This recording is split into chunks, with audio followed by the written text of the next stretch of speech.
Hi friends, welcome back to Sushma tailoring vlogs. ఎలా ఉన్నారు అందరూ? సో ఈ వీడియోలో అయితే నేను అంబ్రెల్లా ఫ్రాక్ ఎలా కట్ చేయాలో చూపించబోతున్నాను. 3 లేయర్డ్ అంబ్రెల్లా ఫ్రాక్ అండి. బాడీ టాప్ లెంత్ వచ్చేసి 14 ఇంచెస్కి ఒక మార్క్ చేసుకోవాలి. ఎవరికైనా 14 ఇంచెస్ సరిపోతుంది. 14 ఇంచెస్ దగ్గర ఒక లైన్ డ్రా చేసిన తర్వాత పైన ఖర్చు కోసం ఒక హాఫ్ ఇంచ్ మందం స్కేల్తో లైన్ డ్రా చేసుకోవాలండి. ఇప్పుడు నెక్ షోల్డర్ కలిపి 6 ఇంచులకి ఒక మార్కింగ్ చేయండి. ఏ సైజ్ వారికైనా సరే 6 ఇంచెస్ సరిపోతుందండి. అదే 6 ఇంచుల్ని చంక డౌన్ దగ్గర ఒక మార్కింగ్ చేసుకోవాలండి. వీడియోలో చూపించిన విధంగా 6 ఇంచులకి మార్కింగ్ చేయండి. ఇక్కడ ఒక లైన్ డ్రా చేయండి. ఈ విధంగా చంక రౌండ్ దగ్గర కూడా ఒక లైన్ డ్రా చేయాలి. ఈ అంబ్రెల్లా డ్రెస్ యొక్క చెస్ట్ వచ్చేసి 32 ఇంచెస్ అండి. 32 డివైడెడ్ బై 4తో చేస్తే 8 ఇంచులు వస్తుంది. అంటే 4వ భాగం 8 ఇంచులు. 8 ఇంచులకు ఒక మార్కింగ్ చేశాక ప్లస్ ఎక్స్ట్రా 2 ఇంచులు ఖర్చు కోసం మార్కింగ్ వేయండి. చంక రౌండ్ దగ్గర 1/2కి మార్కింగ్ చేయండి. నడుము వచ్చేసి 26 ఇంచులండి. 26 డివైడెడ్ బై 4 చేస్తే 6.5 ఇంచులు వస్తుంది. సో 6.5 ఇంచులు ఒక మార్క్ చేసి ఎక్స్ట్రా డాట్స్ కోసం ఒక ఇంచు మార్క్ చేసి ఎక్స్ట్రా ఖర్చు కోసం ఎంత ఉంటే అంత పెట్టుకోండి. 1 అయితే 1, 1.5 అయితే 1.5 అలా పెట్టుకొని ఈ విధంగా స్కేల్తో లైన్ డ్రా చేయండి. ఇప్పుడు చంక రౌండ్ దగ్గర 1/2కి మార్కింగ్ చేసాం కదా, చిన్న సైజ్ కాబట్టి 1/2కి మార్కింగ్ చేశాను. ఈ విధంగా లైన్ కరువు తిప్పేసేయండి చంక దగ్గర. ఇప్పుడు మనం కొలిచి చూస్తే 7 ఇంచులు రావాలి. ఆర్మ్ రౌండ్ వచ్చేసి 14 ఇంచులండి. సో మనం కొలిచి చూస్తే ఎంత వచ్చింది? 7 ఇంచులు వచ్చింది. ఓకేనా? సో సరిపోయింది. నెక్ వచ్చేసి 2.5 ఇంచులకి ఒక మార్కింగ్ చేయండి. నెక్ డౌన్ వచ్చేసి 6 ఇంచులకి ఒక మార్కింగ్ చేయండి. ఓకేనా? ఇందులో అయితే నేను డిజైన్ నార్మల్గా డ్రా చేసి చూపిస్తున్నాను, ఎందుకంటే నేను బకరం యూస్ చేసి తర్వాత కట్ చేసి అటాచ్ చేసి తిప్పుతాను. మీకు నెక్ డిజైన్ అర్థం అవ్వాలనే ఉద్దేశంతోనే నేను ఈ విధంగా డ్రా చేసి చూపిస్తున్నానండి. చూడండి, ఇక్కడ 1.5 ఇంచెస్కి మార్కింగ్ చేయండి. 1.5 కాకపోతే 2 ఇంచెస్ మీకు చిన్నగా వస్తుందంటే కట్ వర్క్ షేప్ అనేది కొంచెం ఎక్కువ పెట్టుకోండి. నో ప్రాబ్లం, అటు ఇటు అడ్జస్ట్మెంట్ చేసుకోవడమే.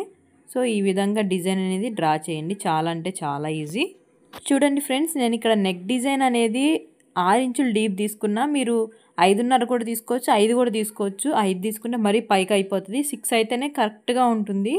సో ఒకసారి చూసి డ్రా చేసుకోండి. నేను బ్యాక్ నెక్ డౌన్ అనేది 2 ఇంచులకి మార్క్ చేశాను. మార్క్ చేసి ఈ విధంగా నెక్ రౌండ్ ఇచ్చేయడమే. ఓకేనా? బ్యాక్ నెక్ డీప్, అంతకంటే ఎక్కువ ఇవ్వద్దు. ఫ్రెండ్స్, నేను ఫ్రంట్ వచ్చేసి ప్రిన్స్ కట్ పెడదాం అనుకున్నాను. సో అందుకోసమని నేను 2.5 ఇంచులకు ఒక మార్కింగ్ వేసి అటొక హాఫ్ ఇంచ్ ఇటొక హాఫ్ ఇంచ్ మార్కింగ్ వేసి ఈ విధంగా లైన్ డ్రా చేయాలండి. నెక్స్ట్ పైన ఇలా కరువు తిప్పడమే. చాలా అంటే చాలా ఈజీ ప్రిన్స్ కట్టు. సో మనమైతే కట్ చేయాల్సిన అవసరం కూడా లేదు. స్టిచ్చింగ్ చేసేటప్పుడు దాన్ని ఫోల్డ్ చేసి స్టిచ్ చేసుకోవడమే. నేను అది ఎలా అనేది కూడా నేను నెక్స్ట్ పార్ట్లో అప్లోడ్ చేస్తాను స్టిచ్చింగ్ వీడియోలో. ఈ మోడల్ అయితే చాలా అంటే చాలా ఈజీ ఫ్రెండ్స్.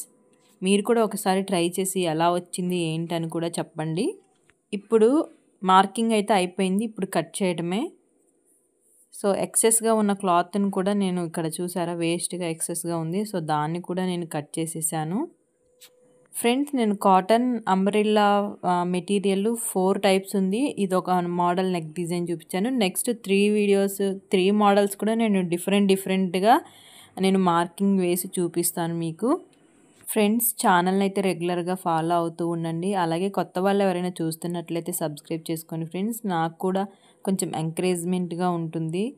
సో లైక్ కూడా చేయండి, వీడియోని షేర్ చేయడం మాత్రం మర్చిపోవద్దు. మీకు యూస్ఫుల్ అనిపిస్తేనే చూడండి, లేదంటే స్కిప్ చేసేయండి. డ్రెస్ మోడల్ని బట్టి మనకి 3 మీటర్ల ఫ్యాబ్రిక్ అయినా సరిపోతుంది. ఇప్పుడు నేను మీకు బ్యాక్ పార్ట్ ఎలా మార్కింగ్ చేయాలని చూపిస్తున్నాను. సేమ్ ఇందాక మనం 2.5 ఇంచెస్కి మార్క్ చేసాం కదా ఫ్రెండ్స్. సో అక్కడికి 2.5 ఇంచెస్కి మార్క్ చేయండి. నెక్ యొక్క డౌన్ వచ్చేసి 2 ఇంచులకి మాత్రం మార్క్ చేయండి. మార్క్ చేసిన తర్వాత నెక్ రౌండ్ ఇచ్చేసేయండి. నార్మల్ నెక్ మనం ఎలా రౌండ్ షేప్ ఇస్తామో అలా నెక్ రౌండ్ షేప్ ఇచ్చేసేయండి. పైన ఖర్చులకు మాత్రం ఒక హాఫ్ ఇంచ్ పావు ఇంచ్ మార్క్ చేసిన తర్వాత 2 ఇంచెస్కి మార్క్ చేయండి. ఓకేనా? ఇదే బ్యాక్ నెక్ వచ్చేసి ఎక్కువ డీప్ తీసుకోవట్లేదు. సో దీనికి ఎక్కువ డీప్ ఉండదు. నేను వెనకాల హై నెక్లా పెడుతున్నాను. సో కట్ చేసేయండి. ఎవరికైనా ఇదే మెజర్మెంట్స్ ఫ్రెండ్స్. కాకపోతే మీరు బాడీ షేప్ని పట్టి ఉంటుంది. ఎవరికైనా ఇవే మెజర్మెంట్స్ సరిపోతాయి. సో ఇక్కడ కింద కొంచెం క్రాస్ తీద్దాం సో దట్ ఫిట్టింగ్ అనేది పర్ఫెక్ట్గా ఉంటుంది.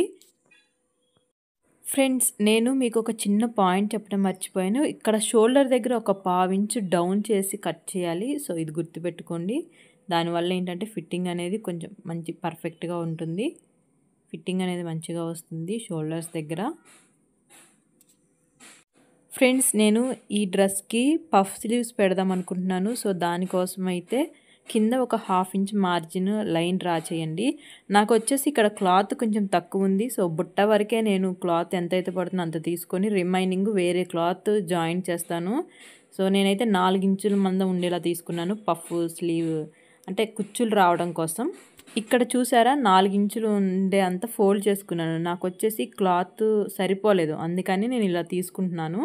కింద ఒక 1/2 ఇంచ్ మార్జిన్ లైన్ డ్రా చేసి హ్యాండ్ యొక్క లెంత్ వచ్చేసి 8 ఇంచులకి మార్క్ చేసుకుందాం. ఓకేనా, 8 ఇంచులకి ఒక మార్కింగ్ వేయండి. ఇక్కడ ఒక లైన్ డ్రా చేయండి. లైన్ డ్రా చేసిన తర్వాత 1 ఇంచ్కి ఒక మార్కింగ్ చేయండి. మార్కింగ్ చేసి ఆర్మ్ డౌన్ వచ్చేసి 3 ఇంచులకి డౌన్కి ఒక మార్కింగ్ చేయండి. మార్కింగ్ చేసి క్రాస్ పెట్టి ఈ విధంగా చూసుకోండి. నేను వచ్చి 7 ఇంచెస్ అని చెప్పా కదా, 7 ఇంచెస్కి ఒక మార్కింగ్ వేసుకోండి. నెక్స్ట్ కింద 5 ఇంచెస్కి ఒక మార్కింగ్ చేసుకొని ఎక్స్ట్రా ఖర్చు కోసం మార్కింగ్ చేసుకోవాలి. సో ఈ విధంగా క్రాస్గా ఒక లైన్ డ్రా చేసేసి నెక్స్ట్ కింద హ్యాండ్కి ఆర్మ్ రౌండ్కి చెయ్యి యొక్క రౌండ్కి ఒక లైన్ డ్రా చేయండి. ఖర్చు కోసం ముక్కలు పడతాయి, వేయకపోయినా ఏం కాదు సరిపోతుంది. బుట్ట కోసం ఎక్స్ట్రా 2-2.5 ఇంచులు మార్క్ చేసుకోండి. సేమ్ ఇదే విధంగా మార్క్ చేసి ఈ విధంగా చూపించిన విధంగా రౌండ్ తిప్పేసుకోండి. మెయిన్ పాయింట్స్ దగ్గర ఈ విధంగా టక్స్ పెట్టండి. బుట్ట ఎంత స్టిచ్ చేయాలి ఏంటని ఒక ఐడియా ఉంటుంది. ఇలా టక్స్ పెట్టడం వల్ల కింద కూడా పెట్టాలి, నేను పెట్టలేదు. సో తర్వాత పెట్టాను, ఒకసారి చూడండి, గమనించండి. చాలా అంటే చాలా ఈజీగా ఉంటుందండి. ఒక్కసారి చూస్తే చాలు ఈజీగా అర్థమవుతుంది బుట్ట హ్యాండ్స్ ఎలా స్టిచ్ చేయాలనేది. ఈ ఎక్స్ట్రా ముక్కలు ఉన్నాయి కదా, ఇవి జాయింట్స్ కోసం, ఇందులో క్లాత్లో మిగిలిన ముక్కలు ఇవి జాయింట్స్ కోసం అలా పక్కకు తీసి పెట్టాను. సో ఇక అందులోనే ఉంచేయాలి వాటిని. నేను నెక్స్ట్ పార్ట్లో ఎలా జాయిన్ చేసి స్టిచ్ చేయాలని చూపిస్తాను అర్థమయ్యేలాగా. ఫ్రెండ్స్ మాకు జాయింట్స్ అర్థం కావట్లేదు ఇలా చెప్తే అంటే నేను సపరేట్గా వేరే వీడియో తీసి పెడతాను అర్థమయ్యేలాగా. ఇప్పుడు నేను బాటమ్ కోసం తీసుకున్నాను క్లాత్ని. మొత్తం వచ్చేసి 4 మీటర్ అని, 4 మీటర్లో 1 మీటర్ మందం టాప్కి వెళ్ళిపోయింది, హ్యాండ్స్కి టాప్ కోసం వెళ్ళిపోయింది. రిమైనింగ్ ఫ్యాబ్రిక్ వచ్చేసి 3.5 మీటర్లు అలా వస్తుంది. ఇప్పుడు లైనింగ్ మెయిన్ ఫ్యాబ్రిక్ మీద పెట్టి కట్ చేయాలి కదా, సో ఈ విధంగా ఫోల్డ్ చేసుకొని అవి కట్ చేసిన క్లాత్ పెట్టి కట్ చేసేయండి. ఈజీగా ఉంటుంది. ఎంతైతే పడుతుందో అంత మాత్రమే కట్ చేయండి. ఎక్కువ క్లాత్ని వేస్ట్ చేయొద్దు, ఎందుకంటే మనకి లేయర్స్ కోసం క్లాత్ అనేది కావాలి కాబట్టి చూసి కట్ చేయండి.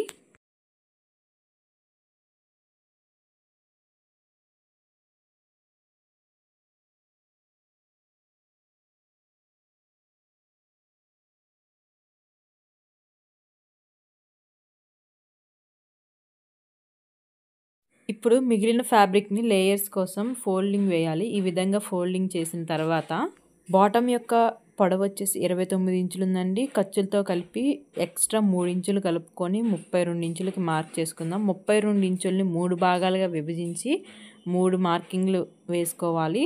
సో ఈ విధంగా చూపిస్తున్న విధంగా మార్కింగ్ చేసి స్కేల్తో లైన్ డ్రా చేయండి. ఈ లేయర్స్ స్టిచ్ చేయడం చాలా అంటే చాలా ఈజీ, చాలా సింపుల్ అండి. లేయర్సే ఇంకా సింపుల్. మొత్తం 4 పార్ట్స్గా వచ్చింది కదా, 4 పార్ట్స్ని కరెక్ట్గా కట్ చేసుకోవాలి. కట్ చేసుకున్న తర్వాత ఈ ముక్కలన్నింటినీ మనం జాయిన్ చేసుకుందాం. జాయిన్ చేసుకొని మనకి ఎన్ని మీటర్లు వచ్చిందా ఏంటని మెజర్ చేసుకున్న తర్వాత మనం డివైడ్ చేసుకోవాలన్నమాట. ఓకేనా, చాలా అంటే చాలా సింపుల్ అండి. నేను అది స్టిచ్ చేసేటప్పుడు చూపిస్తాను, ఇదైతే జాగ్రత్తగా చూడండి. వీడియోని ఎవరైనా కొత్తగా చూస్తున్నట్లు అయితే ఛానల్ని సబ్స్క్రైబ్ చేసుకోండి. Please like, share and subscribe.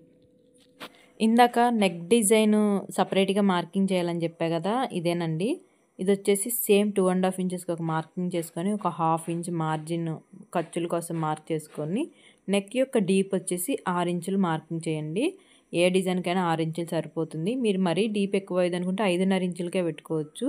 ఇప్పుడు ఎక్సెస్గా 1/2 ఇంచు ఈ విధంగా మార్కింగ్ చేసి కింద నుంచి 1.5 ఇంచు, నెక్స్ట్ ఇక్కడ ఇక్కడ నుంచి ఇక్కడ 2 ఇంచెస్ తీసుకోండి. నేను 1.5 తీసుకున్నా. నెక్స్ట్ 2 ఇంచెస్ తీసుకున్నా. 2 ఇంచెస్ తీసుకొని కట్ వర్క్ డిజైన్ లాగా రివర్స్లో ఈ విధంగా డ్రా చేయాలి. చాలా అంటే చాలా ఈజీ డిజైను. ఇప్పుడు కొంచెం ట్రెండింగ్లో ఉందన్నమాట. చాలా సింపుల్ అండి. మీరు ఫస్ట్ అయితే పేపర్ మీద ట్రై చేయండి. డిజైన్స్ ఏదైనా డైరెక్ట్గా బక్రం క్లాత్ మీద, లేదంటే మన ఈ మెయిన్ ఫ్యాబ్రిక్ ఉంటుంది కదా, దాని మీద అయితే ట్రై చేయొద్దు. అస్సలు ట్రై చేయొద్దు. ఎందుకంటే పాడైపోతుంది అనమాట. కొంచెం ఎక్స్పీరియన్స్ ఉన్న వాళ్ళు అయితే చేయొచ్చు. ఫస్ట్ అయితే నార్మల్గా పేపర్ మీద ప్రాక్టీస్ చేసి తర్వాత బక్రం మీద కట్ చేయండి. Okay, perfect. మీరు ఇలా ఫ్రంట్ పెట్టుకొని చూసుకుంటే మీకు అర్థమైద్ది సుమారుగా ఎంత ఉంది ఏంటనేది ఒక అవగాహన వస్తుందన్నమాట. మనకి ఎక్కువ ఉందా తక్కువ ఉందా అనే దాన్ని బట్టి మనం చూసుకొని కట్ చేసుకోవచ్చు. బక్రం పీస్ వేస్ట్ అయితే ఏం కాదు. మెయిన్ ఫ్యాబ్రిక్ వేస్ట్ అయితే డ్రెస్ మొత్తం పోద్ది కదా. సో అందుకోసమని చెప్తున్నాను. నేను కూడా ఇలాంటి మిస్టేక్స్ చాలా చేశాను. సో అందుకోసమని చెప్తున్నాను ఇలా చేయండి అనేసి. మెయిన్ ఫ్యాబ్రిక్ మీద అసలు ట్రై చేయొద్దు ఏ డిజైన్స్ అయినా కానీ. ఇప్పుడు పైన ఒక ఇట్లా గీతలా ఉంది కదా, అది అసలు కట్ చేయొద్దు పైన పీస్ని. ఎందుకంటే మన క్లాత్ మీద కరెక్ట్గా పెట్టడానికి ఉంటుంది. లేదా అది కనుక కట్ చేసామనుకోండి మనకి ఎక్కువ వెళ్ళిపోద్ది అనమాట. మనకి అర్థం కాదు. సో బిగినర్స్ ఎవరికైనా ఉంటే అసలే అర్థం కాదు. సో పైన కూడా ఇలా ఉంచేసి కట్ చేయండి. బాటమ్ కోసం లైనింగ్ వేయాలి కదా, దానికోసం నేను 2 మీటర్లు క్రేప్ తీసుకున్నానండి. ఇదైతే పన్నా ఎక్కువ వస్తుంది కదా, సో అందుకే తీసుకున్నాను. వీడియో లాస్ట్ వరకు చూసినందుకు చాలా చాలా థ్యాంక్స్ అండి. నెక్స్ట్ వీడియోలో మళ్ళీ కలుద్దాం. Please subscribe.